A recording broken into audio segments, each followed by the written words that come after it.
anong mensahe ang kailangang marinig ng mga Aries sa period na to. Pwedeng nangyayari na itong magiging reading natin or mangyayari pa lang. Kung hindi man para sa inyo itong magiging reading natin, edi baka para sa someone na malapit sa inyo o sa someone na kakilala niyo mismo. Baka may lumabas na gender mamaya, gawin niyo na lang energy, masculine at feminine energy. Pwede rin naman na wag niyo nang pansinin ang gender. Hindi ko masasabi kung anong magiging reading, kung positive ba o negative. Depende sa kung anong mapipick up kong energy. Walang masama kung papanoorin ang Sun, Moon at Rising Sign. Kasi bakalin man sa mga yan ay mag-resonate na sa sitwasyon nyo. So, inayos ko lang yung mga cards na ginamit ko sa Pisces. So, dito naman tayo sa Aries.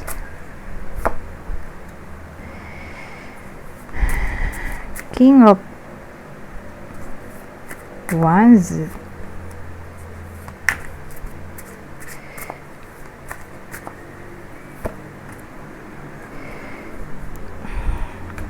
So, sa part na to, ang bida natin na hindi literal na Aries, kundi person nila or someone na malapit sa kanila.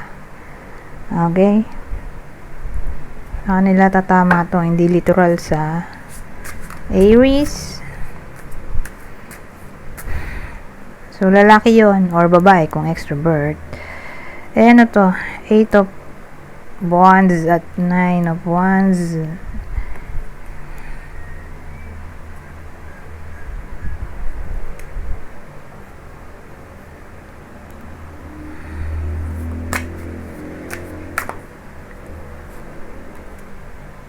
Oh, double 8.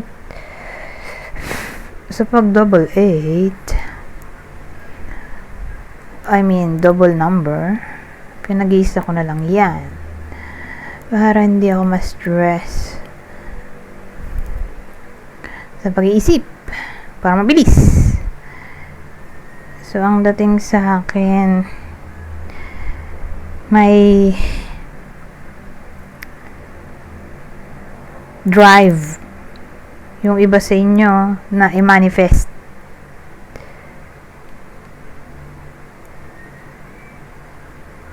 May desire, parang ganun. Desire or drive na i-manifest ang ano. Dagdagan nga natin. Since umulit yung double 8.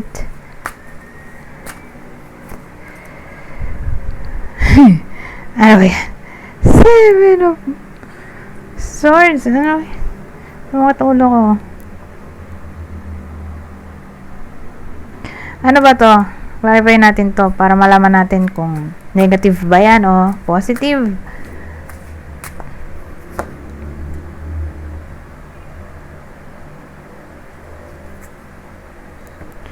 Ano Tower kasi may pagtin mukhang negative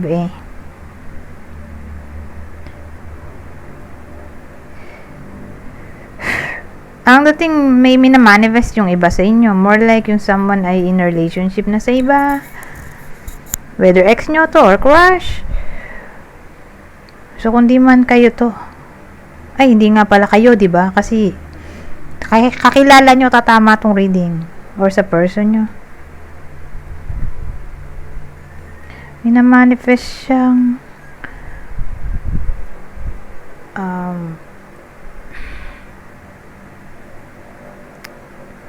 tao. Kaya lang kasi, may sabit nga Dahil nandito tong 7 of Swords. So, nagmukha siyang third party. Minamanifest niya yung person niya. Kaya lang yung person niya ay in a relationship na sa iba.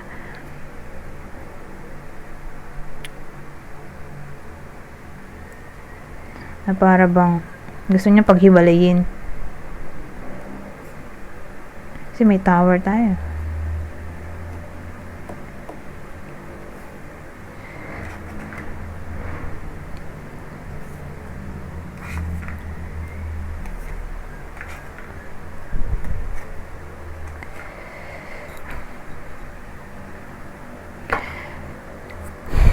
Ayan yung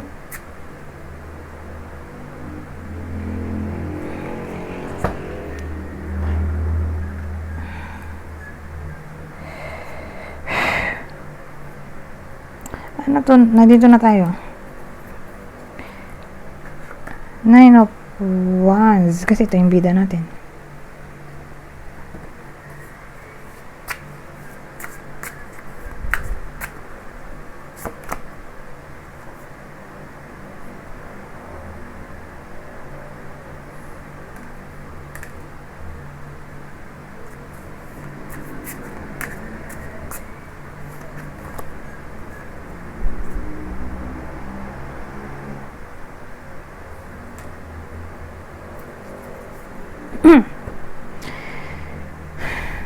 So, yung 9 of Wands, kinlarify ng Temperance at 5 of Ghosts o 5 of Cups.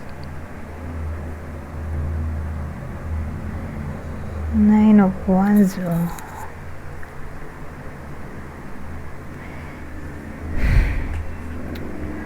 Well, ang dating kasi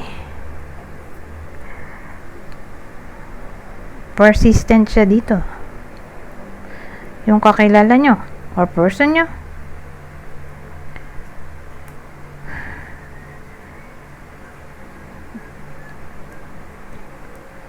Sa sobrang depressed niya kasi nga yung nagugustuhan niya nga ay in a relationship na sa iba. Nalulungkot siya dito. Ginamitan niya na ng witchcraft. Oh my God. Ginagamitan niya dito ng witchcraft para ma-manifest niya agad or para mangyari na mapasa kanya tong person niya. So, pag sinabi mong witchcraft, so any form ng magic, so sabihin natin crystals, candles, music, subliminal music,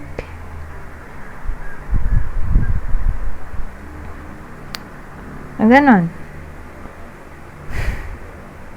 Nagamitan niya ng magic o ritual, o baka nagko-consult siya sa mga marunong ng magic or witchcraft, or baka nagmukha na tong love potion.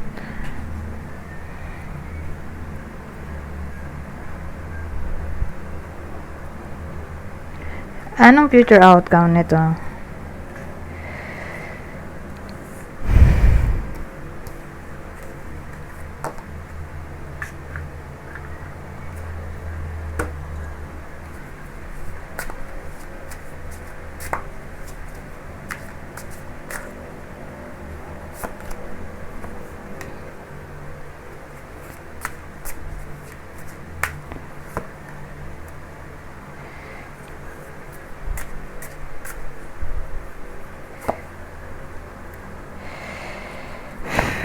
Future outcome, ito na naman siya, oh. Lalaki, oh. Pero ito, 7 of Wands. Discard.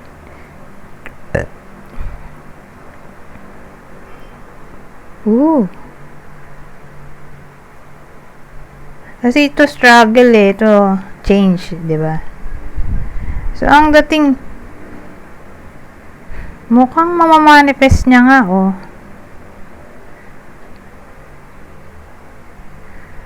Matutry niya talaga mamanifest yung crush niya. So, again, whether ex to or crush, basta yung taong nagugustuhan ng bida natin dito. Which is, hindi naman literal na Aries, diba? Kundi person ng Aries or someone na malapit sa Aries. Ang dating mapapasa kanya or may chance na mag-reconnect sila in a way na maging close. May pagbabagong maaaring mangyari kasi nga ginamitan na ng witchcraft or magic. tumalab yung magic. Kasi ito struggle eh. At first struggle, di ba? Pero nasundan nito. So nagkaroon ng parang game changer tong death card. Pero kung ganito, ito yung pagbabago na gusto. Mukhang malabo. Kaya lang nauna to eh. Bago to. So posible OMG.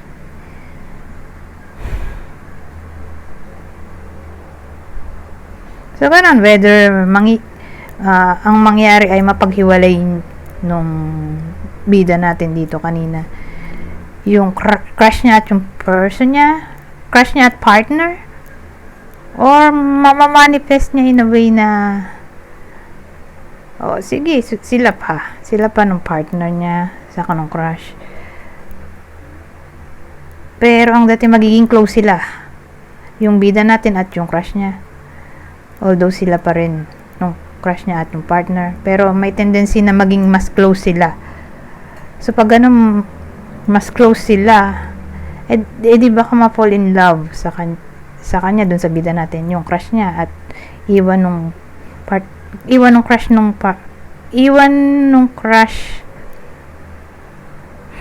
ng bida natin yung partner niya.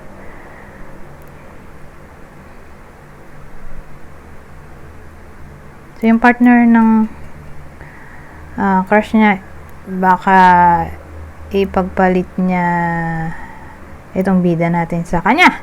Oh my God. Ganun eh. Parang papabor dun sa bida natin yung tadhana. Kasi nga ginamitan na ng witchcraft. Kasi yung temperance ay pwede rin may kinalaman sa alchemy.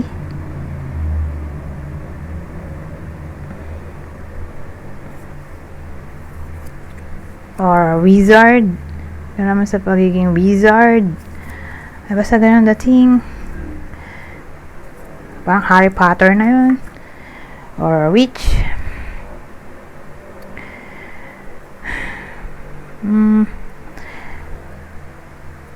Anyways. Actually parang ganito rin yung reading sa Pisces. Pero same ng scenario na may nagugustuhan, kaya lang may third party. Pero magkaiba ng story.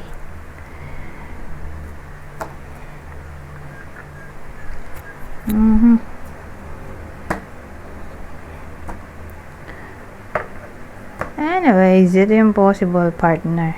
Ngayon lang nangyari na nagkaparehas. Tagal-tagal ko na nagre-read.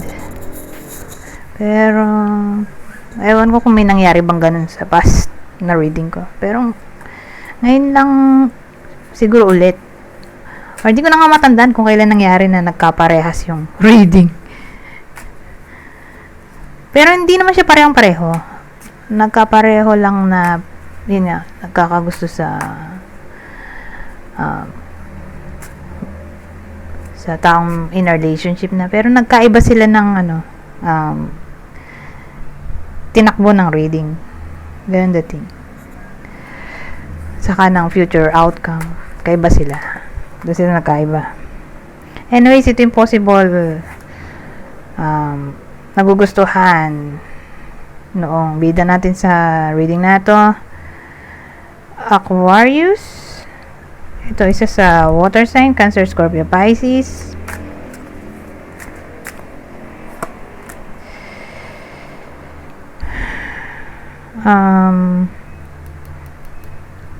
Scorpio, specifically Scorpio.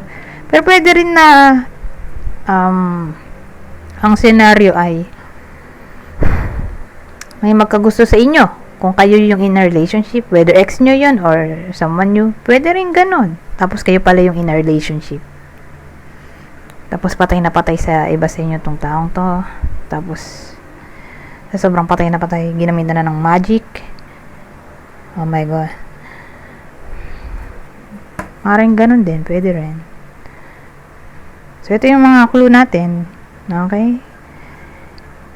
So sama-sama na yan, whether ito yung ex, someone new, or crush, or person. Basta ito yung clue natin. Okay? Scorpio, Cancer, Pisces, specifically Scorpio kasi muli to, tas Aquarius.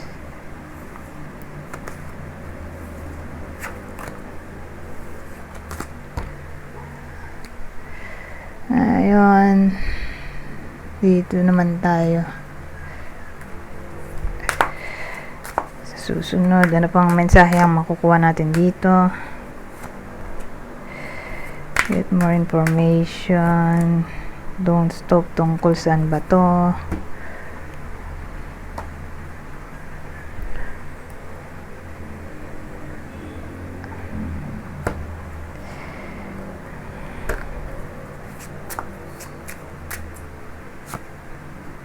Babae.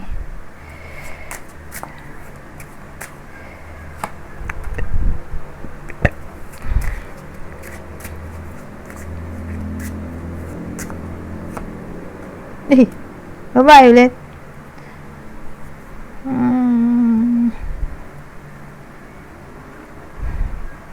Babae sa babae to na para bang wag titigil sa pag-alam ng katotohanan.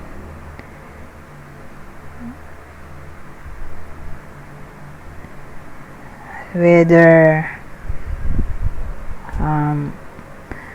magkaibigan sila, magkatrabaho, babae, or third party situation, in a way na may other woman. Kasi kung may other woman, wag tumigil sa pagdig or pag-investigate, pag-research hanggang sa malaman ng katotohanan kung mayroon nga ba or wala.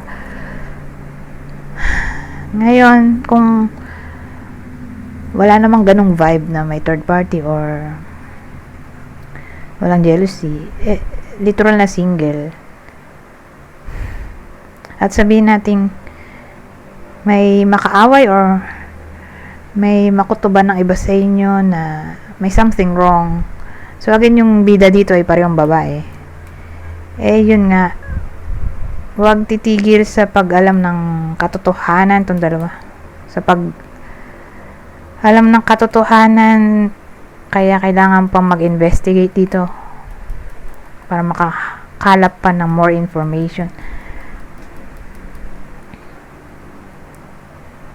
Para bang sa period na to may madidiscover ang iba sa inyo. So again, babae sa babae or other woman to. So applicable lang tong may other woman kung may kutob, di ba? Kung walang kutob, di itong other woman ay syempre someone else in a way na hindi siya love related. Let's say katrabaho, friend, kapamilya, etc. Na yun nga, dun tatama yung kutob na may something wrong.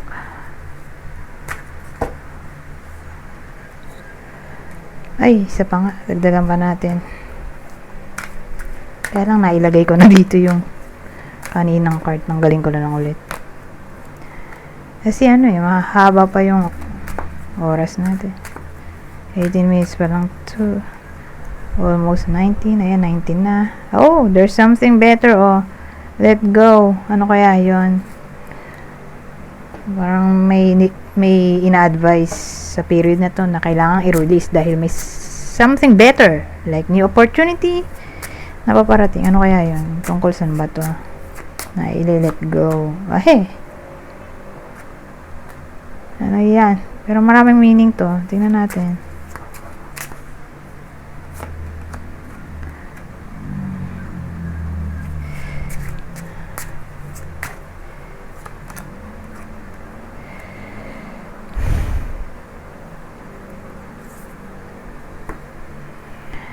Kung mapatunayan, sabihin natin nagdugtong yung reading kanina.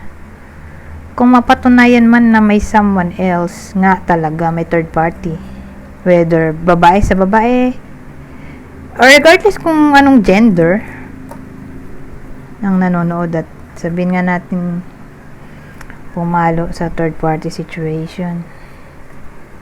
Yun na yung clarity dito. Let go. So, kung yun nga, whether nangyayari na to or mangyayari pa lang, at nagkaroon ng third party situation, at tingin nyo ay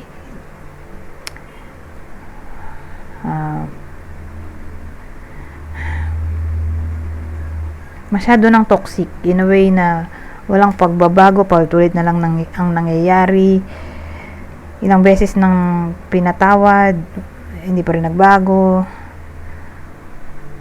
masyado ng draining yung energy to the point na naapektuhan ng iba sa inyo, sabihin natin naapektuhan ng mental health or ang kanilang trabaho.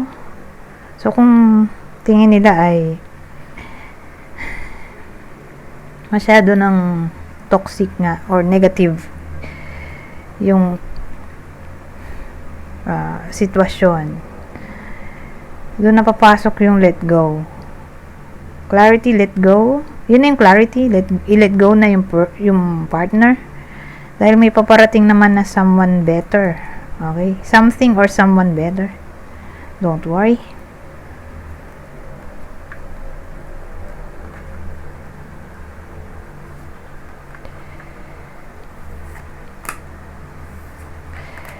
Ngayon, dito na tayo sa susunod na deck. Teka, ayusin ko lang tong ginamit kong card. Ayan. So, sa part na to, babasahin ko na lang. Okay? Kasi, madali lang na maintindihin dahil basic English lang. Kunin nyo lang yung mensahe na sa tingin nyo ay fit sa sitwasyon nyo. Bale, general advice at prediction na to. Itong lalabas dito. Sa period na to.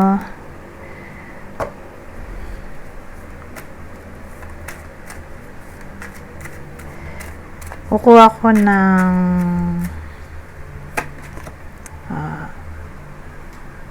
apat. Teka. So, sabi dito, the best time has come.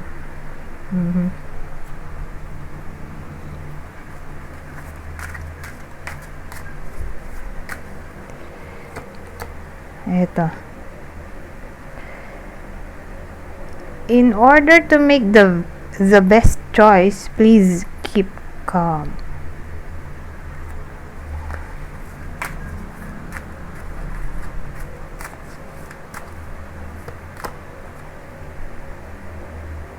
Ito, the heart-whole engagement will win the good result. So, ilan na to? Tatlo. Ito na ang huli. Ano pang masasabi nito? Hey, try again. So, again, ulitin ko, itong mga lumabas na cards kanina ay general advice at prediction na sa period na ito. Kunin nyo lang yung mensahe na sa tingin nyo ay fit sa sitwasyon nyo. Anyways, hanggang dito na lang. Goodbye. For now.